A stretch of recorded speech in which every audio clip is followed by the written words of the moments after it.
வணக்கம் மாணவர்களே. இன்றைக்கி நம்ம 10ஆம் வகுப்பு தமிழ் பாடத்திற்கான நேர அட்டவணையை பார்க்க போகிறோம். நமக்கு 3 மணி நேரம் எக்ஸாம் டைமு.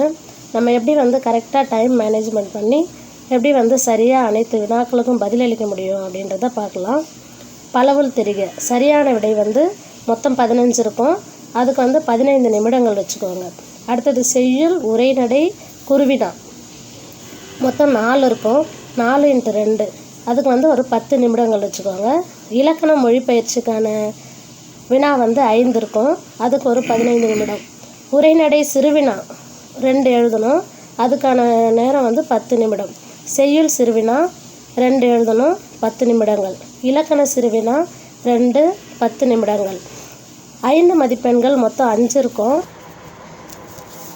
ஒவ்வொன்றுத்துக்கும் 5 நிமிடங்கள் வச்சுக்கோங்க. எக்ஸ்ட்ரா ஒரு 5 நிமிஷம், அரை மணி நேரத்தில் 5 மார்க் முடிச்சிடுங்க. அதுக்கப்புறம் நெடுவினா மொத்தம் 3 நெடுவினா எழுதணும். உரைநடை நெடுவினா, துணைப்பாட கட்டுரை 1, பொது கட்டுரை 1. ஒவ்வொன்றுத்துக்கும் 25 நிமிஷமாச்சு வேணும். அப்போ தான் நம்ம கம்ப்ளீட் பண்ண முடியும். ஓவராலாக நீங்கள் ஒரு 75 நிமிடங்கள் வச்சுக்கோங்க. இப்போ எல்லாத்தையும் முடிச்சுட்டு நம்ம சரி பார்க்கறதுக்கு ஒரு 5 நிமிஷம், ஏதாவது ஸ்பெல்லிங் மிஸ்டேக் இருக்கா, எங்கேயாச்சும் நம்ம கோடு போடணும், ஒவ்வொரு வினாவுக்கும் அந்த மாதிரி இதுக்கெலாம் ஒரு 5 நிமிஷம் வச்சுக்குவாங்க. கரெக்டாக உங்களுக்கு டைம் கரெக்டாக இருக்கும். ஃபுல்லாக மார்க் எடுத்துடலாம்.